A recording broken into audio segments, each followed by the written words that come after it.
A paz do Senhor Jesus a todos os professores e professoras da Escola Dominical. Esta é mais uma videoaula do CAPED, o Departamento de Ensino da Igreja Assembleia de Deus em Santo André. E hoje nós estamos aqui para, mais uma vez, prover esse subsídio para os professores e professoras. E a aula que nós estaremos comentando hoje é a aula de número 9 do segundo trimestre de 2013, que tem por título Como um membro pode prejudicar a igreja local. A lição de número 9, ela inaugura, digamos assim, não é? Esse terceiro momento que nós estamos fazendo em nosso trimestre, e estamos estudando sobre a igreja local como um lugar de crescimento e serviço. No primeiro momento, nas primeiras lições, nós estudamos a respeito do que a Bíblia diz sobre a Igreja Universal. Num segundo momento, nós aplicamos esses conceitos bíblicos à realidade das nossas igrejas, das nossas congregações, de uma forma mais prática, né? A igreja como corpo local. E agora, nesse terceiro momento, nós estamos falando sobre a responsabilidade de cada membro. Por isso, esse título, Como um membro pode prejudicar a igreja local. A leitura bíblica encontra-se aqui no livro de Atos, capítulo 5, versículos de 1 a 11, e o texto-chave está aqui em 1 Coríntios 10, 32, que colocamos aqui na versão Almeida Revista e Corrigida, que diz: Portai-vos de modo que não deis escândalo nem aos judeus, nem aos gregos, nem à igreja de Deus.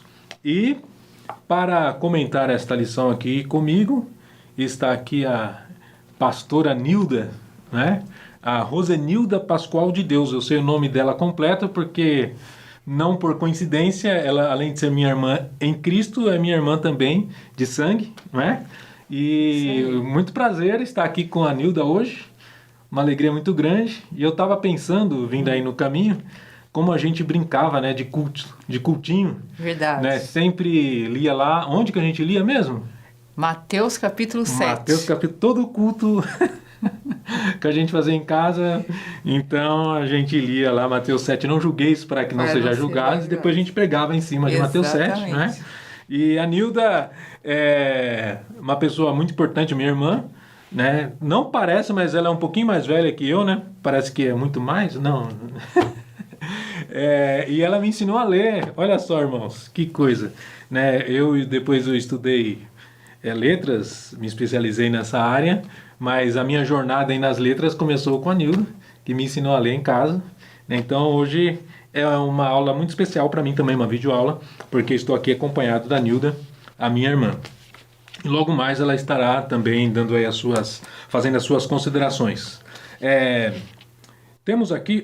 e outra coisa, a nossa irmã, né, a Nilda, ela é pastora ali na congregação da cidade de São Jorge, né? Isso. Pastor Josafá e a Nilda que estão ali trabalhando para Jesus na nossa congregação de cidade de São Jorge.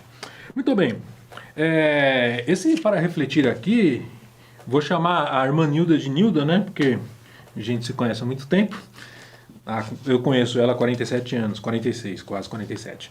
Esse para refletir aqui tem uma frase bem interessante que mostra a seriedade, né, desse assunto, que diz assim, ó: uma atitude inadequada de um membro no ambiente de igreja pode causar prejuízos eternos, né?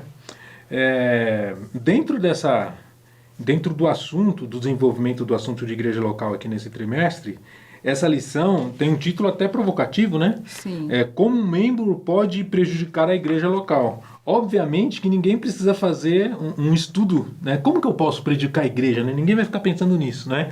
Eu acho que ninguém acorda pela manhã, domingo de manhã, né? Pensando, hoje à noite eu vou no culto. Com esse objetivo, né? Hoje eu vou no culto e hoje eu quero prejudicar todo mundo, eu quero acabar com a igreja, né? Ninguém acorda com esse pensamento, né? Quem quer prejudicar a igreja é Satanás e os seus demônios, e eu acho que eles não dormem, né? Não acordam de manhã pensando nisso.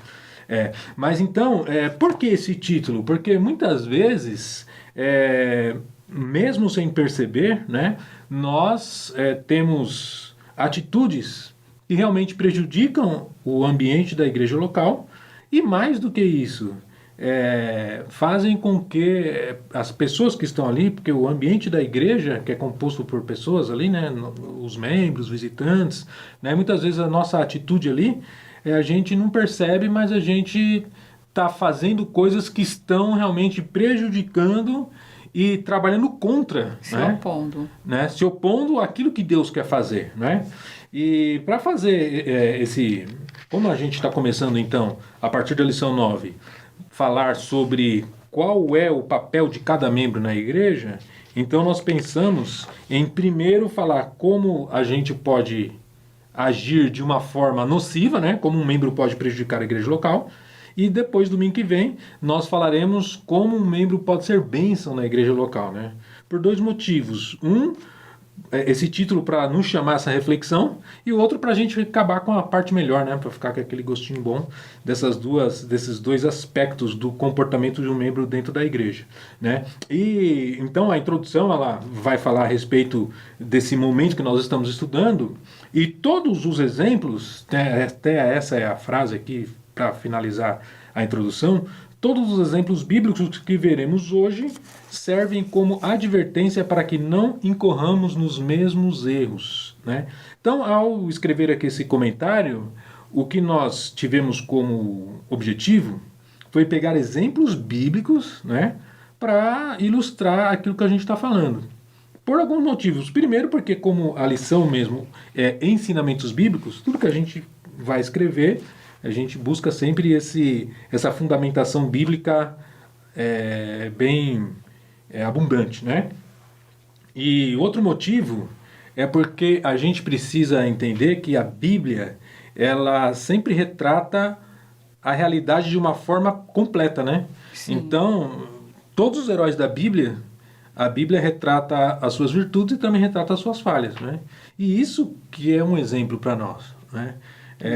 Os livros de biografia que a gente tem da história geralmente conta a parte boa das pessoas, né? Você vai ler uma biografia de Martinho Lutero, provavelmente você não vai ter nenhum defeito dele lá sendo narrado. Mas já a Bíblia não, a Bíblia é diferente. Então, a Bíblia conta também, a Bíblia retrata, registra o problema das igrejas primitivas e das igrejas locais daquela época. Então, é um material que serve como exemplo para nós, né? Mas é importante que nós, professores, ao dar essa aula, a gente não fique nos atendo a muitos detalhes históricos, né? Aí está falando aqui sobre problemas na igreja primitiva, problemas na igreja de Corinto. Aí se a gente começar a se aprofundar em questões históricas, não dá tempo da gente fazer o que é mais importante, que é o quê? Fazer um paralelo com a nossa realidade local e aplicar o assunto, né? Então, fica aí essa dica para os professores, para que a gente não se perca aí em detalhes que são importantes, mas não são o foco da lição, né? Muito bem. Então, vamos começar a ver aqui esses problemas na igreja primitiva, né? Aquilo que nós temos colocado aqui como o assunto, como a base para os tópicos que nós veremos de problemas pontuais ali na igreja primitiva. A primeira coisa que está falando aqui é que a igreja primitiva não era perfeita, né? É importante a gente ver isso porque não existe igreja perfeita, né? Tem até uma frase que diz assim: se você conhecer uma igreja perfeita, não entre nela, porque quando você entrar, você vai estragar a igreja. Exato. Por quê? Porque nós não somos perfeitos, né? E aí na igreja primitiva, por ela não ser perfeita, a Bíblia vai registrar alguns problemas, e nós destacamos aqui 3, né? E a primeira questão aqui, que foi destacada, é a história, o relato que tem ali em Atos 5, que é a história de Ananias e Safira, que tem aí então uma grande lição para nós de como nós podemos realmente ter uma atitude que não condiz com aquilo que Deus espera de nós dentro do ambiente de igreja. E aí eu queria que você então, Nedla, desse aí suas impressões sobre esse assunto. Eu quero, em primeiro lugar, agradecer a Deus, né, e a equipe do CAPED por essa oportunidade. E estou muito feliz por esse momento aqui, que eu achei que não ia acontecer tão rapidamente, né, estar aqui com Micaías. E para mim um privilégio e me sinto até mais confortável, tanto por ele ser meu irmão, como por ele ser também o comentarista da lição, né? E ele já falou aqui um pouco dessa parte para refletir, mas eu queria só falar algo que eu achei bem interessante, que aqui ele coloca prejuízos eternos, né? E o que significa isso? Perdas que jamais serão revogadas. Exatamente. Né? Então, de acordo com um comportamento que a gente tiver, tanto a gente pode matar alguém, como você mesmo pode morrer espiritualmente. Né? Então, por isso a gente precisa fazer essa análise. E cada um dos membros, conforme a gente tem visto mesmo nessa lição, cada membro tem por responsabilidade contribuir para o bom andamento da igreja, assim como o nosso corpo. Né? Nós não podemos descartar ou desconsiderar algum membro, não podemos algum membro do nosso corpo ou tratar de forma indiferente, né? Então, é nosso papel dentro da igreja local dar a nossa contribuição. Então, o meu desejo, conforme você já falou para os irmãos não terem a preocupação de se aprofundar e sim colocar em prática, o meu desejo é que os nossos irmãos façam uma análise, cada um faça uma análise de como tem agido, porque a negligência também é uma das formas de prejudicar o andamento da igreja local. Então, eu não posso simplesmente ficar ali como, eu não tenho nada a ver com isso. Não, cada um de nós temos várias responsabilidades. E falando... Aproveitar, já que você está falando, a gente dizer eu não tenho nada a ver com isso. Muitas vezes é essa nossa atitude dentro de vários ambientes, inclusive da igreja, né? Falando aqui de igreja. A gente costuma ouvir, ou às vezes até mesmo a gente falar, minha igreja é muito fria, minha igreja é muito isso, minha igreja é muito aquilo, essa igreja não tem amor. Como se fossem os outros os responsáveis por esse perfil da igreja, e eu, que faço parte da igreja, não tenho nada a ver com isso, né? E aqui, essa reflexão, tanto dessa quanto da próxima, é exatamente que nós, como membros, nós somos responsáveis pelo perfil da nossa igreja, porque nós fazemos parte, né, disso aí. Exatamente. Então, a gente não pode ficar falando sobre a igreja que nós participamos como se a gente não tivesse nada a ver. São eles, né? A igreja somos nós todos. Inclusive, essa questão de fazer parte também é nosso papel, porque tem muita gente que está ali, mas não se sente parte, mas é parte e acaba prejudicando. Só pelo fato dele não ter uma atitude de como se não fosse parte, ou não ter uma consciência, eu sou membro, eu faço parte do corpo, já é prejuízo. Que seria omissão, né? Que seria omissão, exatamente. E agora, falando de Ananias e Safira, aí eu me lembro até da nossa infância, né? Que a mãe fazia aquela pegadinha, né? Aquela charada. Qual é a mulher que ficou 3 horas viúva? Ah, é verdade. Né? Então, aí a gente já tem a resposta, Safira. E o que eu achei interessante aqui nessa situação, que estudando um pouco sobre tentação recentemente, nada mais foi essa questão de uma tentação, né? Ananias e Safira, eles, como diz lá em Tiago, né? Como que diz mesmo em Tiago, capítulo 1, ele fala sobre a tentação de uma forma que vem pelos olhos, né? Tiago, capítulo 1, vai falar assim... Tiago, capítulo 1, versículo 13 e 14, diz assim: quando alguém for tentado, jamais deverá dizer, estou sendo tentado por Deus, pois Deus não pode ser tentado pelo mal e a ninguém tenta. Cada um, porém, é tentado pelo próprio mau desejo, sendo por este arrastado e seduzido. Então, esse desejo, tendo concebido, dá à luz o pecado, e o pecado, após ter se consumado, gera a morte. Então, a gente vê que nesse episódio, até mesmo, aqui está falando da morte espiritual, mas chegou até ao ponto da morte física, né? Do casal, né? Do casal. Então, por quê? Que eles foram tentados a talvez um sentimento que veio talvez de exibicionismo, né? Talvez motivado pelo irmão Barnabé, que já tinha feito isso também. Outros já tinham feito, mas a Bíblia cita Barnabé, né? Sim. E não sei qual que foi a repercussão, qual foi a alegria na igreja, o movimento que aconteceu, e de repente eles então ficaram tentados a ter esse destaque, o mesmo destaque, né, que Barnabé recebeu. Então, mas para nós, o que a gente já vê aí de imediato?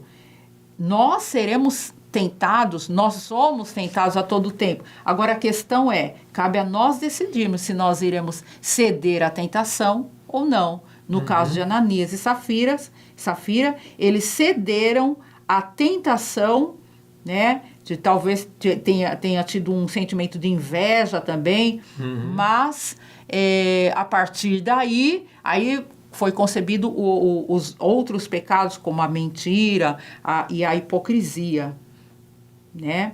Então, aqui, umas reflexões que eu coloquei aqui, que olhando para o exemplo do Barnabé, é claro que a gente não vai estudar sobre isso, porque já seria o exemplo positivo, né? Mas o exemplo deles vai mostrar exatamente o inverso, porém com aquela capa de que era Exatamente. aquilo. Ou seja, estavam fazendo-se de ter a abnegação, de ter um desapego, de ter a facilidade de se desvencilhar, né? De doar desse sentimento.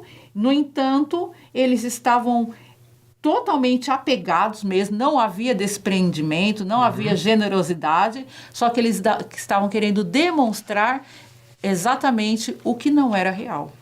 E é por isso que é colocado aqui na revista a hipocrisia, porque a hipocrisia é exatamente isso, né? Peguei até aqui uma definição que estava no dicionário de hipocrisia, que diz que hipocrisia é característica ou comportamento de quem apresenta uma opinião que não possui ou finge sentir o que não sente. Falsidade, dissimulação, fingimento. E uma segunda definição, hábito que se baseia na demonstração de uma virtude ou de um sentimento inexistente. Então, foi exatamente essa a questão, né? Eles não tinham o desprendimento, mas diante do povo eles queriam demonstrar, como você já disse muito bem, não sabemos exatamente qual foi a repercussão do ato de Barnabé e de outros lá, né? Talvez o pessoal comentando, olha que bênção, tal, não sei o quê, e eles queriam aquela glória para eles e agiram de uma maneira a fazer crer que eles também tinham aquela qualidade, aquele desprendimento, hipocrisia. Exatamente. E o interessante assim, que eles também podiam ter esse sentimento, por exemplo, de apego e ficar quietinho lá na deles, exatamente. Né? E de repente se eles... Talvez pudesse pensar aqui, eu vou vender minhas coisas? Jamais, não quero nem saber, né?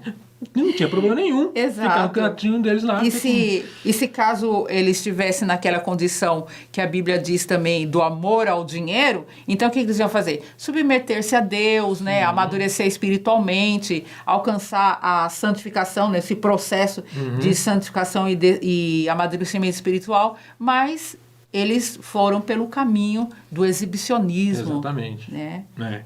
Então, é interessante que o que ocorreu ali foi o seguinte, isso inclusive é uma coisa que sempre acontece onde o Espírito Santo está agindo, né?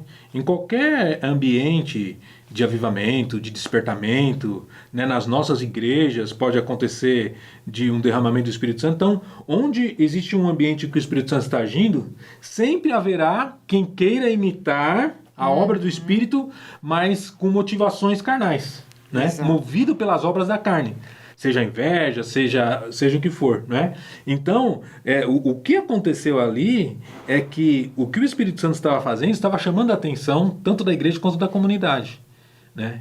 E aí alguém que não estava movido pelo Espírito quis fazer igual E aí caiu, então, nessa hipocrisia e na mentira, né? Porque eles tinham um ambiente, como diz aqui na revista, um ambiente de liberalidade, ou seja, de generosidade. Ananias e Safiras, eles tentaram enganar o apóstolo de todas as igrejas, e toda a igreja, porque eles venderam por X e falaram que tinha vendido por bem menos, para ficar com parte de dinheiro, né? Por causa que eles estavam sendo movidos não pelo Espírito, mas sim eles estavam movidos por um sentimento de exibicionismo. Agora, o detalhe é o seguinte, né? Tem até uma frase aqui que na revista que isso é o que realmente deve nos chamar a aplicação para nós, né?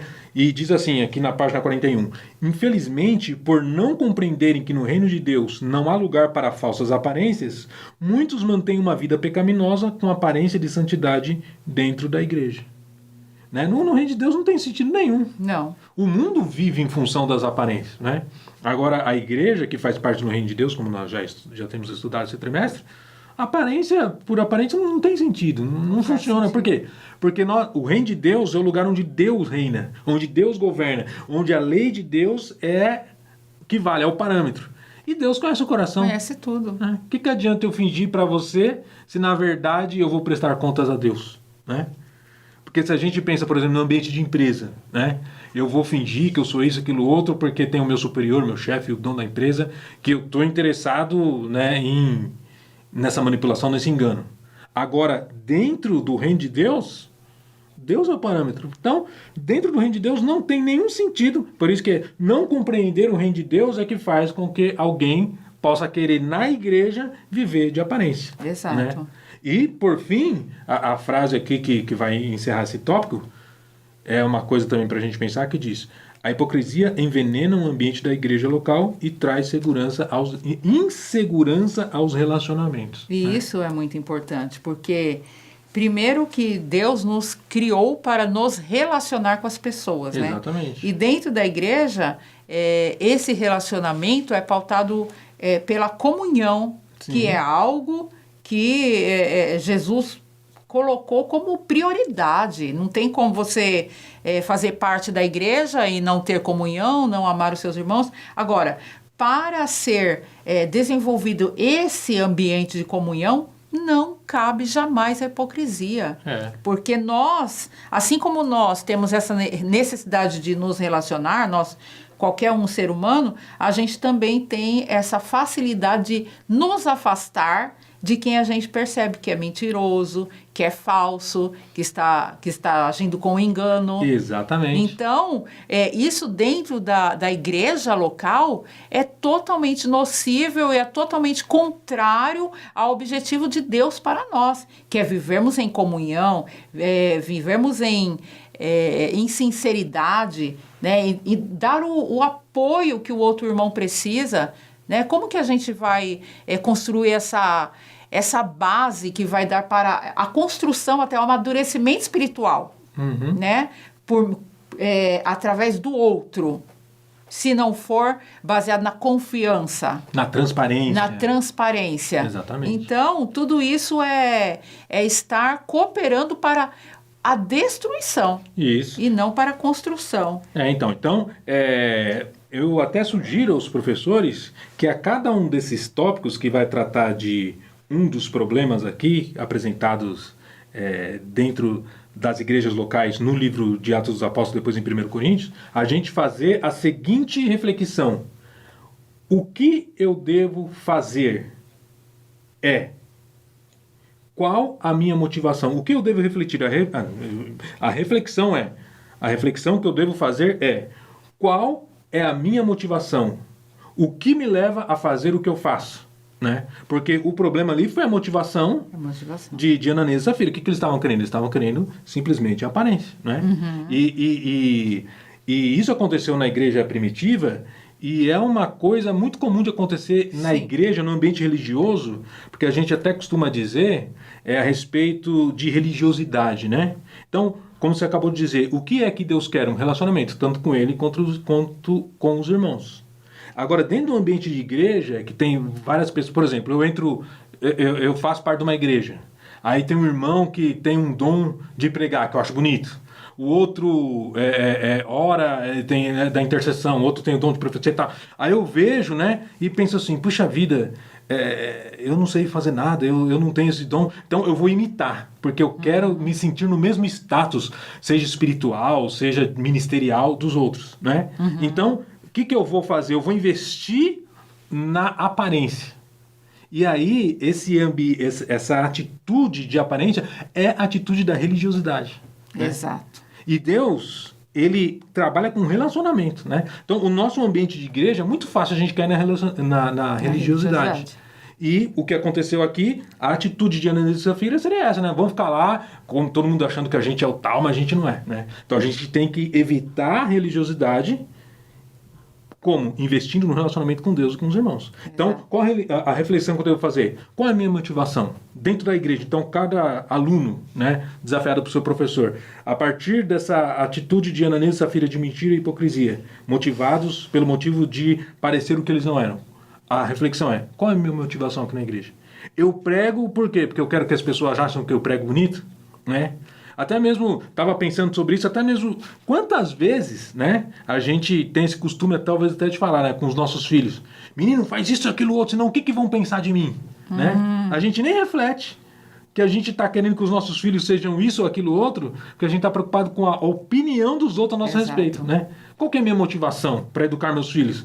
Para as pessoas acharem, puxa, o irmão Micael é uma bênção, só como a filha dela é abençoada. Ou eu estou realmente preocupado em investir no chamado de Deus para minha filha, né? Então essa motivação é a reflexão para esse tópico aqui que nós podemos levantar com os nossos alunos. Exatamente. Né? E só para fechar, acredito que vai fechar, né, já está fechando, essa questão da morte, né? Hoje dificilmente a gente vai ver uma questão como essa, né? Sim. Só que, e a morte espiritual? Exatamente. Então, ali eles já não teve aquela coisa deles continuar ali, morto espiritualmente, contaminando o ambiente e tal, não teve nada disso. Mas hoje é muito comum. Muitas pessoas ali, até como o apóstolo Paulo fala, né, em 1 Coríntios, que a gente lê todo o culto de ceia, né? Muitos estão mortos e muitas vezes por atitudes como essa. Exatamente. Morreram espiritualmente, mas parece que está vivo, né? Parece que está vivo ali no meio, só que já estão mortos porque entraram pelo caminho da hipocrisia. Exatamente. E estão vivendo de aparência. Estão vivendo de aparência. Muito bem. Um outro texto que a gente vai rapidamente meditar aqui, no segundo tópico, fala também sobre a igreja primitiva, em Atos 6, que fala sobre o desentendimento que houve ali, não é? Esse é o texto que fala sobre a separação ou a designação dos diáconos, e tudo começou por quê? Porque a Bíblia diz, em Atos capítulo 6 e versículo 1, vou até ler aqui porque para eu não falar de cabeça errada, e aqui na revista não tem o texto completo, mas Atos capítulo 6, versículo 1, vai nos dizer que naqueles dias, multiplicando-se o número dos discípulos, portanto a igreja estava crescendo, houve murmuração dos helenistas contra os hebreus, porque as viúvas deles estavam sendo esquecidas na distribuição diária. Então havia ali dois grupos, né? Dois grupos com uma diferença cultural, que eram os helenistas e os hebreus, que eram dois grupos de judeus, né? Os helenistas eram aqueles de língua grega, e os hebreus eram aqueles que falavam o aramaico, o hebraico também, né? Mas principalmente o aramaico. Para a gente entender esse contexto histórico rapidamente, quando teve a invasão de Jerusalém, né, do reino de Judá, por Nabucodonosor, ele levou todo mundo para a Babilônia e 70 anos depois foi que eles começaram a voltar. Nesse ínterim de passar essas 7 décadas e um pouquinho lá em Babilônia, a cultura da Babilônia começou a se sobrepor à própria cultura dos judeus, né?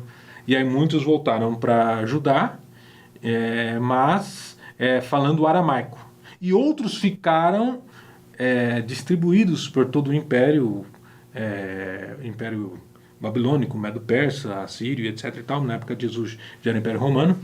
E então, aqueles judeus que voltaram e faziam parte dessa cultura chamada aqui em Atos 6:1 de judeus hebreus, era aqueles de fala aramaico e hebraico também, mas principalmente aramaico, e os outros que estavam pelo Império eram judeus de fala grega. O grego era a língua de todo a língua que se disseminou por todo o Império Romano a partir da influência do Império Grego. Era como o inglês hoje, né? A língua diplomática da época era o grego e a língua local ali da Palestina, o aramaico e o hebraico. Então, eram duas culturas, ambos eram judeus, mas eram duas culturas ali que não estavam, que tinham essa diferenciação. E na hora de fazer a separação ali dos donativos, que as pessoas estavam doando, inclusive, né? Como a gente viu agora, esses hebreus de fala helenista, de fala grega, esses judeus helenistas, começaram a dizer, os judeus hebreus aí estão tendo preferência, né?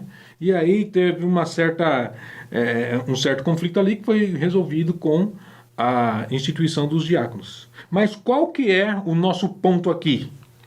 Qual que foi o problema que houve naquela igreja que nós estamos buscando como uma referência para a nossa aplicação em nossas igrejas locais? É que os líderes, os apóstolos, eram esses judeus hebreus, né? Então, o grupo do qual eles faziam parte, o grupo da qual a liderança fazia parte, no entender ou na visão do outro grupo, que eram os judeus de fala grega, estava sendo favorecido. Eles estavam, era tipo um ciúme ali, né? Só porque vocês são do mesmo bairro, vamos dizer assim, né? Ou só porque vocês são do mesmo grupo da liderança, vocês estão recebendo mais doação que a gente, né? A Bíblia não diz que isso estava acontecendo. A Bíblia diz que essa foi a argumentação. Mas esse tipo de argumentação nos faz, então, entender o quê? Que aquela diferença cultural, ela levou a um sentimento de favorecimento daqueles que estavam mais próximos à liderança, né? Exatamente. E é essa a reflexão, então, que nós queremos trazer, né? A reflexão desse tópico que nós podemos tirar é a seguinte: eu, como membro, estou buscando favorecimento pessoal a partir da minha amizade, do relacionamento com o meu líder, né? O que você poderia acrescentar? Porque aí tem vários pontos, né? Tem afinidade, tem gostos, né? Porque no caso deles aí era cultura, né? Tem várias coisas que a gente pode colocar, até mesmo uma profissão, né? Exatamente. E aí, tudo isso, primeiro que a gente tem que ter esse sentimento de que tudo que nós somos, tudo que temos, tudo que nós conseguimos, construímos, tudo é para a glória de Deus. Então, nada disso deve ser usado para que eu consiga algum tipo de favorecimento. Então, eu vejo aí a questão até da acepção de pessoas, que a gente vai falar um pouco mais à frente sobre isso, mas até nesse sentido cabe aí, né? Sim. Cabe aí. Então, o que nós temos que ter cuidado é de não, inclusive, nos sentir acima, né? Não nos sentirmos acima de ninguém. Eu sendo isso, o pastor também é isso, o líder também, né, tem essa mesma característica, então, né, e o outro não. Então, não se deve ter esse sentimento. Não sei, a gente não sabe se teve, mas o fato é que os discípulos ali já tiveram essa sensibilidade de, então, se é que existe isso, então vamos acabar com isso. Exatamente. Então, esse sentimento tem que haver em nós, né? De não, se caso está acontecendo, já vamos terminar com isso aí, porque aqui todos nós devemos ser beneficiados pelas bênçãos de Deus, pelas bênçãos que, como a gente já tem estudado, que nós estamos, todas esses atributos que Deus nos proporciona, é para quê? Para servir ao outro. Exatamente. Né? Então, se estamos para servir o outro, então é para servir a todos de igual modo, com a mesma intensidade, com o mesmo amor, com a mesma disposição de abençoar, seja quem for. E uma coisa que a gente pode refletir dentro desse tema, né, dentro desse ponto, que é busca por favorecimento pessoal, é que esse favorecimento pessoal, ele pode ser de interesse tanto do líder quanto do liderado, né? Exato. Então, muitas vezes o líder, seja o líder de um departamento, do ministério, ou até mesmo o pastor da igreja local, por ele ter essa posição de liderança, se a gente, como líder, né, não souber como lidar com isso, a gente pode até mesmo manipular as pessoas para conseguir o que a gente quer. Né? Então, com bajulação, né? Dando destaque a alguém. Né? Por quê? Porque eu quero que essa pessoa me beneficie de alguma forma, né? Seja até uma questão pessoal de insegurança, né? Muitas vezes o líder, ele numa posição de liderança dentro da igreja local, ele busca um apoio das pessoas, não por meio do que Deus está querendo fazer ali, mas por meio dessa amizade, né? E, infelizmente, isso é uma coisa que, né? Então, eu aqui, como pastor, por exemplo, vou ter amizade com você, com a sua família, porque você é uma pessoa que eu acho que é chave na igreja, né? E vou me aproximar. Isso, exatamente. E o liderado também. Então, tudo que a gente vai fazer dentro do ambiente da igreja, se for por favorecimento pessoal, a gente pode até achar que não, mas nós estamos prejudicando o ambiente, porque o ambiente de atuação de Deus é um ambiente de total sinceridade, honestidade, né? Não é nada com essa questão de querer manipular pessoas, né? Às vezes a gente vê até mesmo ameaça, né? A ameaça de, olha, se você não fizer isso, se você não fizer aquilo, Deus vai pesar a mão, tal. O que é esse tipo de coisa? Muitas vezes o líder, volto a dizer, seja no ministério, seja de um departamento, seja mesmo o pastor da igreja local, fazendo uso do poder e da posição que ele tem, né, para favorecimento pessoal. E sabe uma coisa muito grave que pode acontecer também? A questão do pecado, dos erros a serem corrigidos. Então, às vezes, a gente está sendo beneficiado, por exemplo, um líder, né? Na visão dele, ele está sendo beneficiado com a presença daquela pessoa, então ele não é sincero ao ponto daquela pessoa cometeu algum erro ou está com algum comportamento prejudicial, mas ele não fala nada. Né? Ele não corrige porque quer para aquela pessoa não se sentir mal, não sair, não, né? Então, exatamente. E aí tudo isso vai prejudicar, porque a pessoa está agindo como se fosse um ambiente onde Deus não é o rei, não é o Senhor. Exatamente. É como se fosse o meu ambiente. Já deixou de ser o governo de Deus ali. Deixou o governo de Deus. Exatamente. Então, dá lugar para o mal entrar e se instalar ali. Isso. E isso causa os mais diversos problemas dentro do funcionamento de uma igreja local, né? Sim. Por quê? Porque além de Deus ficar de escanteio, digamos assim, isso gera problemas de relacionamento entre as pessoas, aí gera aquela preferência, aí, né? E nós, que fazemos parte de igrejas desde que a gente se entende por gente, a gente tem experiência de ver situações dentro das igrejas que são causadas por essa questão do favorecimento pessoal, né?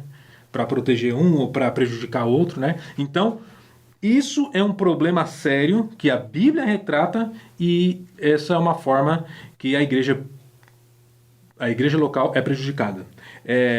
E o terceiro ponto que temos aqui vai falar sobre a conversão de Saulo, né? E quando Saulo se converte ali no capítulo 9 de Atos, ele sofre uma rejeição, né? E é interessante que quando a gente vai meditar nesse texto, a gente vê que Paulo, então, conforme está até aqui na revista, né? Ele se converte ali em Saulo, em Tarso, em Tarso não, em Damasco, Saulo de Tarso se converte no caminho para Damasco, e ele fica lá em Damasco, né? E em Damasco tinha lá a sinagoga e tal, e ele então, de perseguidor, ele se torna um judeu convertido, né, um seguidor de Jesus, e começa então a falar, defender a verdade do evangelho, e aí então ele já sofre perseguição ali e vai para Jerusalém, fugido, né? De noite ele desce pela muralha da cidade, e ele vai para Jerusalém. Chegando em Jerusalém, aqui no versículo 26 de Atos 9, a Bíblia diz que os irmãos de Jerusalém não estavam acreditando que ele fosse discípulo. Aí Barnabé, que é o assunto da nossa próxima lição, apresenta Saulo aos irmãos e fala, né, não, Saulo já passou um certo tempo lá em Damasco, e lá ele já deu testemunho de fé, foi perseguido por causa do evangelho e tal. E aí o que nos chama a atenção é o seguinte, que Saulo, ele já tinha um histórico. Será que esses irmãos de Jerusalém, eles realmente não tinham notícias desse histórico de conversão de Saulo? Ou eles realmente não davam crédito por causa do passado de Saulo, né? Então, a lição que nós tiramos para nós é o seguinte, é que uma forma que um membro que está na igreja pode ser muito prejudicial ao ambiente da igreja local é quando os novos membros ou novas pessoas, sejam membros, sejam visitantes, eles são rotulados por causa do seu passado. Exatamente. Não é? E é interessante assim que esse conhecimento eles já tinham, o que Jesus já havia ensinado, que a árvore se conhece pelo fruto. Exatamente. Né? Mas e a gente vê isso atualmente, né? A árvore se conhece pelo fruto. E aí a gente, em vez de estar olhando pelo presente, pelo aquilo que Deus fez e que o fruto está demonstrando, a gente fica olhando para o passado. Exatamente. Né? E descrendo da transformação que está acontecendo ali. E é isso que aconteceu com Saulo. E o que eu achei interessante também é que não só a rejeição de novos membros, como a rejeição de pessoas que têm potencial para tornarem-se membros. Que no caso dos visitantes, que você estava falando.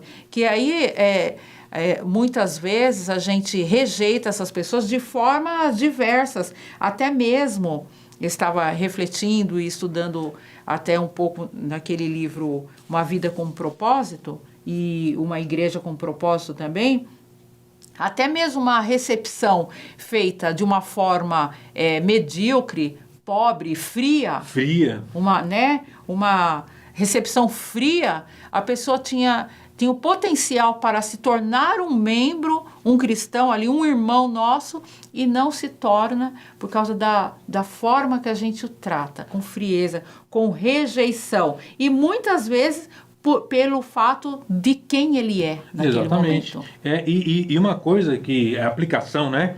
A pergunta a fazer é como eu recepciono as pessoas diferentes, né? Então, essa pergunta que eu sugeriria para a gente refletir, nós como professores e os alunos, como eu recepciono pessoas que chegam à igreja? Principalmente os diferentes. O que são diferentes? Chega uma pessoa tatuada, né? Chega uma pessoa com cabelo vermelho, cabelo amarelo, né? Uma pessoa toda cheio de piercing. Muitas vezes nós nos afastamos. Fazemos igual fizeram aqui com Saulo, né? Eles se afastaram. Então, muitas vezes a gente se afasta das pessoas simplesmente porque a pessoa tem uma aparência diferente. Exato. Ou às vezes porque vem com mal vestido, né? Às vezes de chinelo, às vezes com uma roupa bem malhada, às vezes até suja, né? Às vezes até mal cheiroso, porque Isso. Já aconteceu, né, da gente estar fazendo um trabalho com moradores de rua e os moradores de rua chegarem aí na igreja e serem rejeitados pelos próprios membros que estão lá porque estavam mal cheirosos. Até mesmo em peça a gente já fez, né, como experiência, e os irmãos ficam tudo encostadinho um no outro e não chega ali perto porque... por causa que a pessoa é um morador de rua. Eu coloquei nosso famoso cunhado, né? O Exato, Chico Francisco, se vestiu já fez isso. Se vestiu de mendigo e as pessoas, né, passaram de longe. E até mesmo proteger, né? Eu lembro que numa situação dessa, a minha filha mais nova, né? As irmãzinhas ficavam, vem Suzane, vem aqui, porque ela queria sentar perto do morador de rua, e aí ela... Dentro da igreja? Dentro da igreja. Olha aí. Entendeu? E eu coloquei aqui, ó, se a igreja é lugar de crescimento, então tudo que fazemos deve ser em prol do crescimento. Então, ter uma dinâmica pobre de acolhimento, por exemplo, é prejudicial. As pessoas não podem entrar e sair de nossas igrejas sem serem notadas ou sem serem bem recebidas, acolhidas, recepcionadas. As pessoas têm necessidades, até mesmo de se sentirem importantes, amadas. Exatamente. Que atenção eu tenho dado aos novos membros? Ou a gente tem feito grupinhos, panelas e dando menos importância aos novos, ou aqueles que ainda nem fazem parte da nossa igreja? Pois é. A gente vai falar logo mais sobre panelinha, mas essa questão de como nós recepcionamos é fundamental. Quando eu era pastor titular, né, em algumas congregações que eu passei, uma coisa que eu sempre falava é o seguinte: quando uma pessoa entra pelas portas ali do prédio, do templo, a gente tem que fazer de tudo para que o que o Espírito Santo está fazendo, a gente não seja uma barreira, né? Exato. E eu falava o seguinte, a gente não sabe o quanto o Espírito Santo suou, né? Entre aspas, né? O Espírito Santo se virou de ponta cabeça para trazer a pessoa para ouvir a palavra. Quando chega lá, um olha de lado, o outro fica distante, o outro faz de conta que não viu, né? As nossas poucas atitudes já faz barreira, Exatamente. já acaba com todo o trabalho. Né? E a gente está, pelo menos, deveríamos estar interessados que a pessoa realmente ouça a palavra. A gente não pode convencer. Quem convence? O Espírito Santo. Então, o que a gente vai fazer? A gente vai, no que depender de nós, deixar o caminho livre. Mas não, a gente coloca a barreira, tal, não sei o quê. Tem até casos que eu conheço de um membro, de um novo membro. O cabra aceitou Jesus, começou a ir na igreja, só que ele tinha um cabelão comprido. Aí ninguém cumprimentava ele. Pensa, uma pessoa aceita Jesus, só que é um homem com cabelo comprido, mais ou menos assim, não, esse aí não aceitou Jesus direito ainda não. Acho que, né, deve ser mais ou menos por aí o pensamento. E uma coisa que não tem nada a ver com... Já vi caso de chegar jovem dentro da igreja de boné. Aí fala, tem que tirar o boné. Aí, fiquei sabendo desse caso, o jovem nunca mais voltou na igreja. É esse tipo de coisa que é tão simples, mas faz parte da receptividade, né? Sim. Então vamos tratar as pessoas com maior amor e carinho. Por quê? Porque elas estão ali para realmente ouvirem a palavra de Deus, e o mundo já é tão difícil, né? É tão dolorido, as coisas são tão difíceis, a pessoa vem para o ambiente de igreja e recebe uma paulada na cabeça, tem que tirar o boné, tem que cortar esse cabelo. Né? Aí é demais, né? Então, essa reflexão, como nós estamos recebendo as novas pessoas, né? E muitas vezes o diferente, só pra gente encerrar aqui, não tem diferença nenhuma, é só a gente não conhece, né? Exato. Não conheço, já fico de longe assim, nossa, quem que é esse cara aí? Não, chega lá, vamos cumprimentar, né? Então isso é muito importante. E, por fim, o quarto e último ponto que nós vemos aqui na igreja primitiva é a história de Atos capítulo 15, que conta sobre a igreja de Antioquia, que tinha uma grande parte dela que era de origem não judaica, né, não judia, era de origem gentia, portanto não seguia ali os rituais da lei de Moisés. E aí vem um grupo de Jerusalém, um grupo de judeus, também crentes, e começa a falar ali, ó, vocês têm que seguir a lei de Moisés. Vocês têm que fazer tudo que está na lei, senão vocês não vão ser salvos. E aí isso dá uma divergência ali doutrinária, né, com Paulo e Barnabé que estavam ali naquela igreja, a ponto de ser feito o concílio em Jerusalém, e a questão é resolvida. Mas o que nos chama a atenção aqui é o seguinte, que aquele grupo sai de Jerusalém, vai para a igreja de Antioquia, vamos dizer assim na nossa palavra, só para causar, né? Causar o quê? Eles têm, como judeus, a observância da lei. Só que os irmãos ali de Antioquia, grande parte não era judeu. E o que eles fizeram? Queriam impor sobre os que não eram judeus o seu entendimento doutrinário e impor a eles a opinião que eles tinham a respeito de como funcionava a salvação, né? Então, isso é interessante porque a gente aplica como, né? Qual a pergunta que eu devo fazer, né? Como que na igreja eu lido com diferentes opiniões a respeito de doutrinas, a respeito de questões bíblicas, né? Então, e como eu lido também com o modo de ver de outras pessoas. Questões que não... Até nas questões que são bíblicas, a gente não vai discutir. Mas a gente vai mostrar a verdade, né? Questões que são bíblicas, assim, as questões fundamentais da Bíblia, né? Se algum membro na igreja tem um entendimento errado que é herético, então nós devemos ensiná-lo. Agora, tem questão que nem heresia é, né?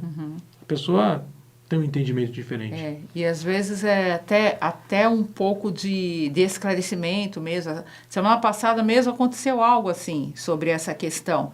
E a gente foi conversando e chegamos no ponto de que, na verdade, era ainda uma compreensão que não estava, né? Uma coisa que está sendo construída aí. Aí a pessoa passa a entender.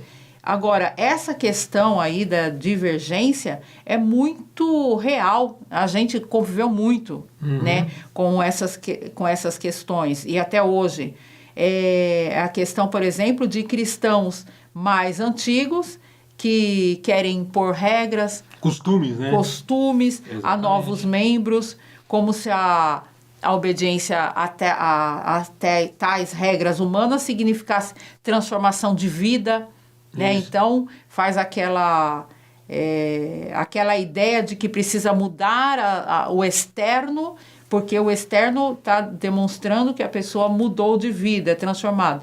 E a gente até lembra, é a semelhança da circuncisão. Exatamente. Né? Essa questão. E isso é muito prejudicial. E uma coisa que eu lembrei também quando eu estava estudando, mesmo aquele apego assim, demasiado à rotina, a liturgias, a hábitos, até de algum líder. Então, o líder tem X hábito, X liturgia. E aí chega um outro com uma liturgia diferente. E aí você não aceita. Não, aqui sempre foi assim. Exatamente. Então, você se opõe muitas vezes a novas estratégias, se opõe muitas vezes ao próprio líder. Isso, e deixa eu fazer uma observação antes que eu esqueça. E tem muita gente que age assim pensando na mente dele que está fazendo bem, né? Não, Deus não muda. Sempre aquela frase, né? Deus não muda. Então, se você deixar de cantar 3 hinos para 2 hinos, tipo, Deus mudou, né? Não tem nada a ver uma coisa com a outra, né? Mas a pessoa, no seu entendimento, ela pensa que está fazendo bem, muitas vezes, né? Às vezes, talvez nem tanto. Às vezes é uma questão até de orgulho pessoal. Mas às vezes a pessoa está preocupada com a pureza do evangelho, mas não entendeu que a questão de costumes, a questão de liturgia, não é o Evangelho.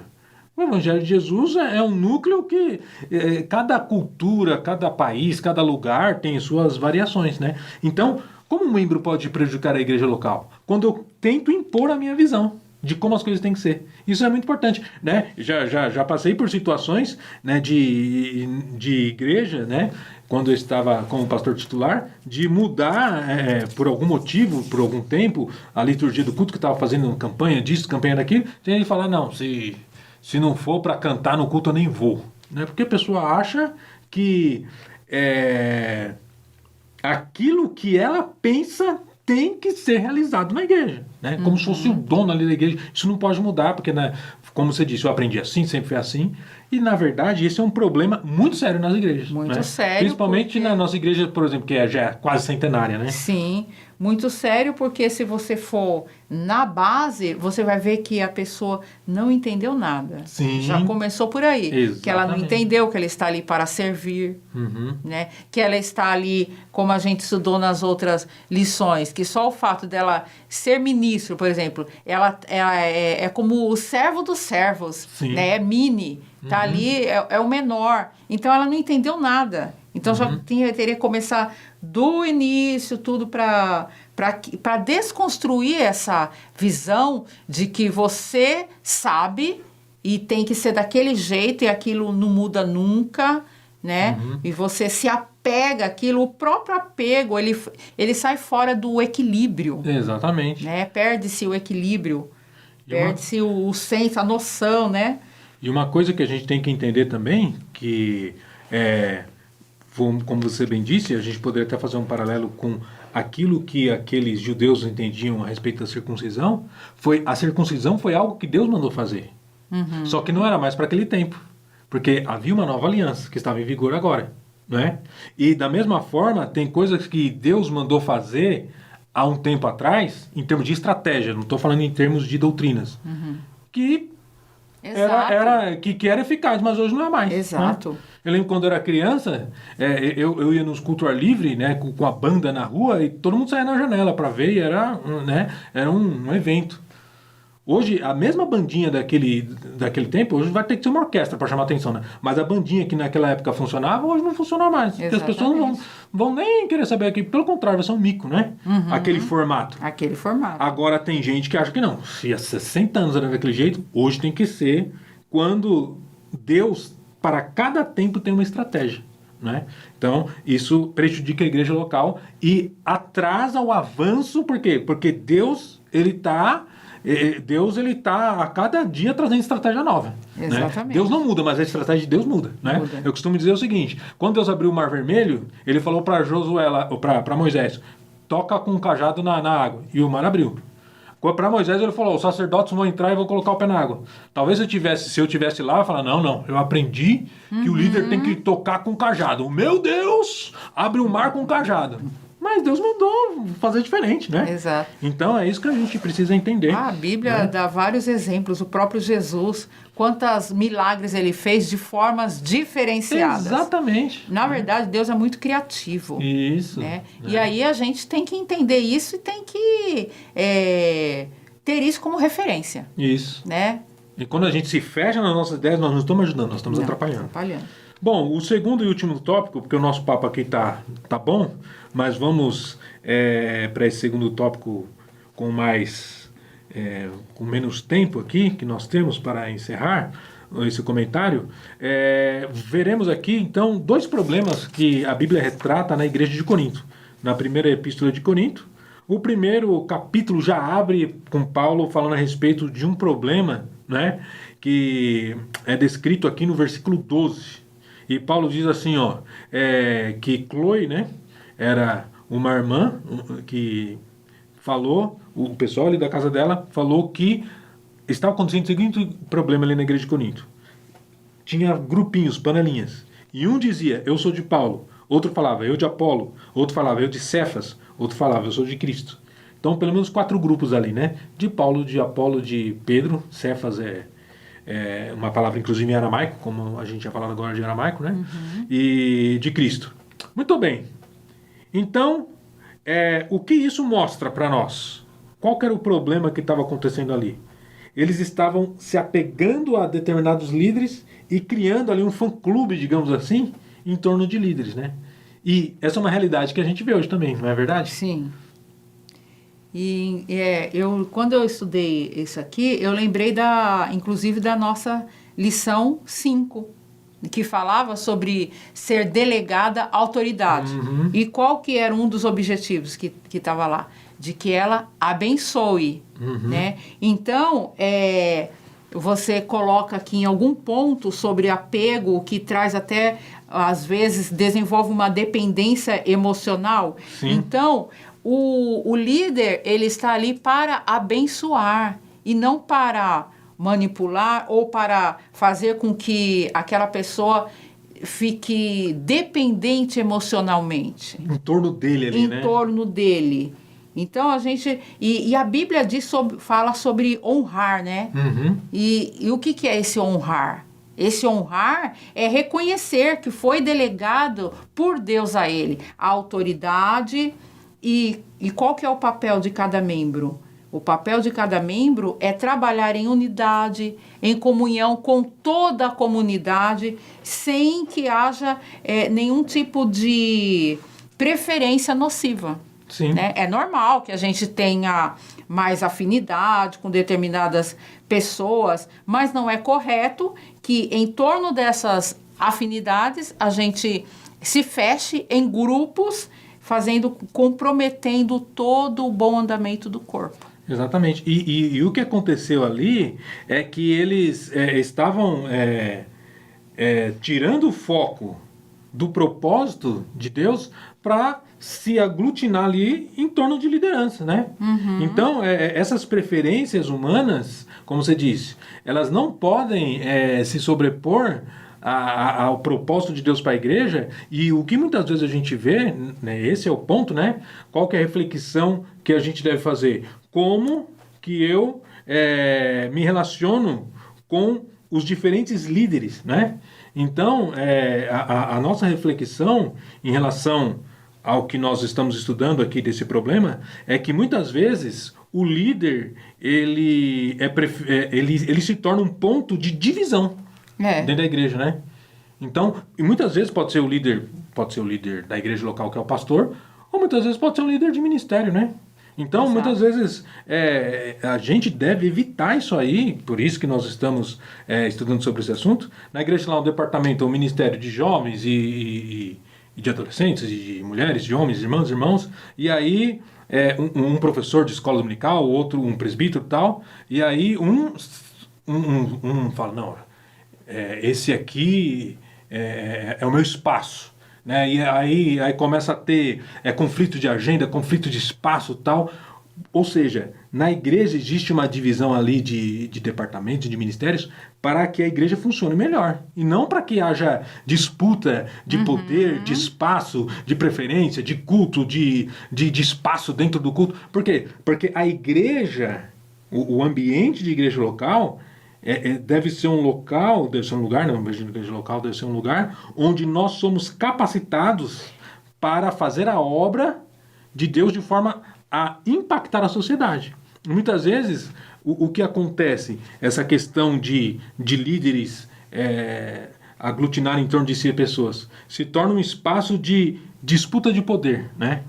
Disputa de poder dentro da igreja ali, quando a igreja, ela está ali para servir. E não para se tornar um palco de poder, de posição tal. Então a gente vê aqui que na igreja de Corinto existia esses grupinhos, essas panelinhas, né? E a gente precisa tomar cuidado para que nas nossas igrejas não haja nenhum tipo de panelinha, nenhum tipo de grupinho, nenhum tipo de vínculo que venha se sobrepor à unidade do corpo. Exatamente. Né? E em todos os casos de acontecer essas coisas que a gente como membro ali está analisando, está percebendo qualquer tipo de coisa, a gente sempre tem que pedir a sabedoria de Deus para nós, de alguma forma, estarmos orando, estar pedindo estratégia a Deus para a solução dessas questões. E não também se ter um enfrentamento nocivo. Exatamente. Né? Para tudo a gente tem que estar ali pedindo a orientação de Deus como membro que está ali para contribuir e não para prejudicar. Texto. E, por fim, esse segundo problema que a gente colocou aqui na revista, sobre a questão ali da ceia, que é um texto muito conhecido, e o que está aqui nós já comentamos enquanto estávamos falando sobre outros tópicos, né? Sobre essa questão de os irmãos que estavam ali terem insensibilidade em relação aos mais necessitados, né? Então, eu acho que se encaixa naquilo que a gente estava falando sobre a recepção de novos membros, né? Então, a igreja deve ser esse ambiente onde todos as diferenças de classes sociais não pode ter reflexo no relacionamento dos irmãos no interior da igreja, né? Então, a reflexão que nós temos que fazer é como que eu me relaciono com cada membro da igreja, né? Como você disse, muitas vezes a gente tem mais afinidade com um com o outro, mas não pode haver diferenciação, não pode haver insensibilidade com os necessitados, nem com os de fora, muito menos com os de dentro, né? E era isso que acontecia ali na igreja de Corinto, que o apóstolo Paulo vai corrigir, porque era uma atitude de egoísmo e de insensibilidade. Amém? Amém. Eu só queria colocar só esse finalzinho aí sobre egoísmo e insensibilidade. Efésios 4:3 diz assim, façam todo esforço para conservar a unidade do Espírito pelo vínculo da paz. Em outras palavras, vocês estão unidos na paz por meio do Espírito. Esforcem-se, portanto, para continuar unidos desse modo. Aí eu concordo com aquele autor que eu te falei, o Rick Warren, né? Acho que é assim, quando diz: é necessário tanto o poder de Deus quanto o nosso esforço para produzir a comunidade cristã amorosa. Estar unido é sentir a dor do outro, é estar sensível à necessidade do outro. Logo, não há lugar para o egoísmo. Isso já foi um acréscimo que eu coloquei, né? Sim. A igreja de Coríntio não compartilhava do mesmo sentimento que vimos em Atos 2,46. Partiam o pão em suas casas, juntos participavam das refeições com alegria e sinceridade de coração. Amém. Bom, então, irmãos, com essa magna conclusão da irmã Nilda, nós concluímos esse comentário e na conclusão tem uma pergunta: o que um membro pode fazer? Aí eu até sugiro a gente colocar a palavra você para os nossos alunos, né? O que você pode fazer se quiser estragar o ambiente da igreja? Aí tem uma lista macabra aqui, né? Então, todos esses pontos que nós refletimos à luz da palavra de Deus é para nós realmente refletirmos sobre a nossa atitude e evitarmos esse tipo de procedimento, porque aí nós estaremos realmente colocando em prática o ensino dessa lição, que é a primeira que mostra, então, a importância do membro para a saúde da igreja local. Amém? Amém. Acho que a gente podia fazer uma oração, né? Sim, vamos fazer. Pai, muito obrigado por esta reflexão que nós fizemos aqui, Pai. Nós pedimos a Tua bênção sobre cada professor e sobre cada aluno e aluna que vai estudar essa lição, Senhor. Que nós possamos aprender a como permitir que o Teu Espírito Santo use as nossas vidas para trazer crescimento e para que as pessoas sejam alcançadas. E tudo aquilo, Senhor amado, que for contrário ao bom andamento da Tua obra em nossas igrejas, que nós possamos ter discernimento para evitar e para que o Teu nome seja glorificado. É o que nós oramos em nome de Jesus. Amém. Amém.